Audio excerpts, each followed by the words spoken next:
2025 వచ్చేసింది. అండ్ మన చుట్టూ టెక్నాలజీ పిచ్చోళ్ళు, సేల్స్ పిచ్చోళ్ళు వీళ్ళందరూ రెడీ అయిపోయారు. అయితే ఈ వారం న్యూస్ అంతా చూస్తుంటే నాకు పెద్ద డౌటొచ్చింది. అదేంటంటే మన బ్రెయిన్స్ ఏమన్నా అప్గ్రేడ్ అవుతున్నాయా, లేకపోతే ఈ టెక్నాలజీ, ఈ సేల్స్ అన్నీ కలిసి మనల్ని మంచిగా రోస్ట్ చేస్తున్నాయా? ఏంటి కథ? పదండి దీని గురించి కొంచెం వివరంగా మాట్లాడుకుందాం. సో ఫస్ట్ ఈ టెస్లా అప్డేట్ డ్రామా ఏంటో ఒకసారి చూసేద్దాం. అయితే టెస్లా 2025 హాలిడే అప్డేట్ వచ్చేసిందనమాట. ఇందులో ఏవో కొత్త లైట్లు, కొన్ని చిన్న చిన్న ఫీచర్లు, యూఐలో మార్పులున్నాయి. అదంతా ఓకే. కానీ అసలు మ్యాటరేంటో తెలుసా? టెస్లాలో ఇప్పుడు గ్రాక్ ఏఐని ఇంటిగ్రేట్ చేస్తున్నారట. అంటే ఇకపై కారు మనతో మామూలుగా మాట్లాడటమే కాదు, మన మూడెలా ఉందో కూడా కనిపెట్టేస్తుందట. వినడానికే భలే ఉంది కదూ! కానీ అంచనాలు ఒకలా ఉంటే రియాలిటీ ఇంకోలా ఉంటుంది కదా.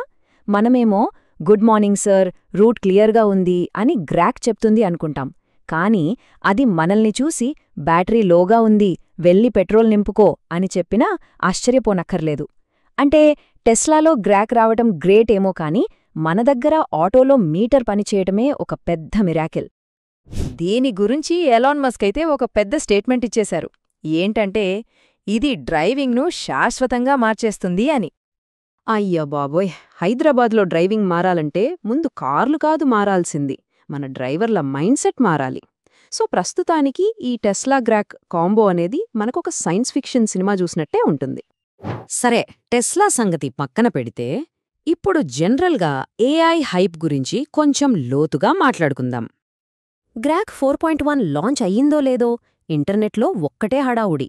ఏఐ అంటా మన ఫీలింగ్స్ని అర్థం చేసుకుంటుందట, మనిషిలా కవిత్వం రాసేస్తుందట, మన కెరియర్నే మార్చేస్తుందట.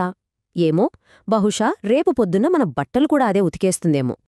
కానీ నిజం చెప్పాలంటే కొన్నిసార్లు ఏఐకే కన్ఫ్యూజన్ వస్తుంది. పక్షపాతం చూపించడం, తప్పుడు సమాచారమివ్వడం, ఇలాంటి ఇష్యూస్ ప్రపంచవ్యాప్తంగా మనం చూస్తూనే ఉన్నాం. సో ఏఐ అంటే ఏదో మ్యాజిక్ కాదు. సింపుల్గా చెప్పాలంటే నోరున్న ఒక గ్లోరిఫైడ్ క్యాల్క్యులేటర్ అంతే. ఈ ఏఐని జనాలు ఎలా వాడుతున్నారో చెప్పడానికి ఈ ఫన్నీ మీమ్ చూడండి. ఒకవైపు ఎన్ఆర్ఐ యూజరేమో ఏఐ నా రెజ్యూమే పర్ఫెక్ట్గా చేసిపెట్టు అంటుంటే, మన ఇండియన్ యూజర్ ఏమడుగుతున్నారో చూడండి, ఏఐ ఒక మంచి దోశ రెసిపీ చెప్పవయ్యా అని. దానికి ఏఐ ఏం చేసిందో తెలుసా? ఏకంగా 17 స్టెప్స్లో దోశ రెడీ అని లిస్టిచ్చింది. పాపం ఆ యూజర్ అసలింట్లో పిండే లేదురా బాబూ అని తలపట్టుకున్నాడు. దీన్ని బట్టే అర్థం చేసుకోవచ్చు కొన్నిసార్లు ఏఐ ఇచ్చే సలహాలు ఎంత ప్రాక్టికల్గా ఉంటాయో. అందుకే మనం గుర్తుపెట్టుకోవాల్సింది ఏంటంటే ఏఐ మనకొక అసిస్టెంట్ లాంటిది అంతే. అది మన కామన్ సెన్స్కు ఒక బూస్ట్ ఇవ్వాలి గాని మన కామన్ సెన్స్ని రీప్లేస్ చేయకూడదు. ఫైనల్గా నిర్ణయం మనదే. ఓకే, ఈ టెక్నాలజీ హైప్ సంగతి కాసేపు పక్కన పెడతాం. మనల్ని ఇంకా బాగా రోస్ట్ చేసే మరో పెద్ద విషయం ఉంది. అదేంటో తెలుసా? Sale season madness. అవును, ఫ్లిప్కార్ట్, అమెజాన్ సేల్స్ మొదలయ్యాయంటే చాలు, ఇక చూడాలి మనల్ని. యాడ్స్ చూశారంటే 70% off, 80% off, free delivery, exclusive deal. అమ్మో, ఇలాంటివి చూడగానే మన లోపల ఏదో తెలియని ఒక ఫైర్ స్టార్ట్ అయిపోతుంది.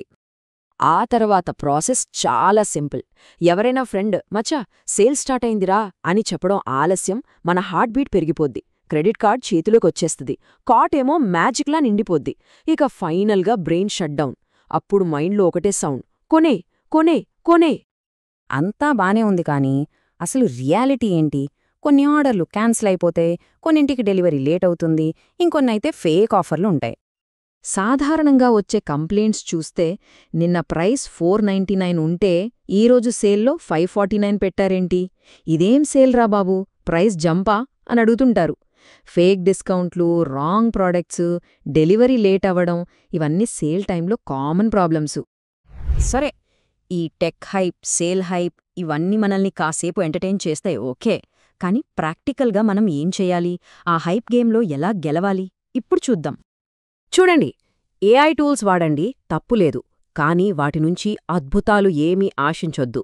అలాగే సేల్లో ఏదైనా కొనే ముందు దాని ప్రైస్ హిస్టరీ ఒకసారి చెక్ చేయండి. ఎంఆర్పీకి అసలు డిస్కౌంట్కి ఎంత తేడా ఉందో గమనించండి. అన్నిటికన్నా ముఖ్యంగా ఇంపల్స్ బయింగ్ అంటే ఆలోచించకుండా కొనడం అస్సలు వద్దు. గుర్తుపెట్టుకోండి, ఒక స్మార్ట్ పర్చేజ్ అంటే డబ్బు ఆదా చేసినట్టే. సింపుల్గా చెప్పాలంటే హైప్ను కాదు, లాజిక్ని ఫాలో అవ్వాలి. అప్పుడు 2025లో మన డబ్బు సేఫ్, మన మనసు కూడా సేఫ్. ఒక్క విషయం గుర్తుంచుకోండి, ఈ హైప్ అంతా టెంపరరీ. కానీ మన కష్టపడి సంపాదించిన డబ్బుకి మనమిచ్చే గౌరవం అదే పర్మనెంట్. సో 2025లో మన చుట్టూ బోలెడంత హైప్ ఉంటుంది, డౌటే లేదు. కానీ మన చేతిలో కామన్ సెన్స్ అనే ఒక సూపర్ వెపన్ ఉంది. మరి మీ సంగతేంటి? మీకు ఎదురైన ఫనీయెస్ట్ లేదా వర్స్ట్ సేల్ అనుభవమేంటో కింద కామెంట్స్లో చెప్పండి. బెస్ట్ కామెంట్ను నేను పిన్ చేస్తాను.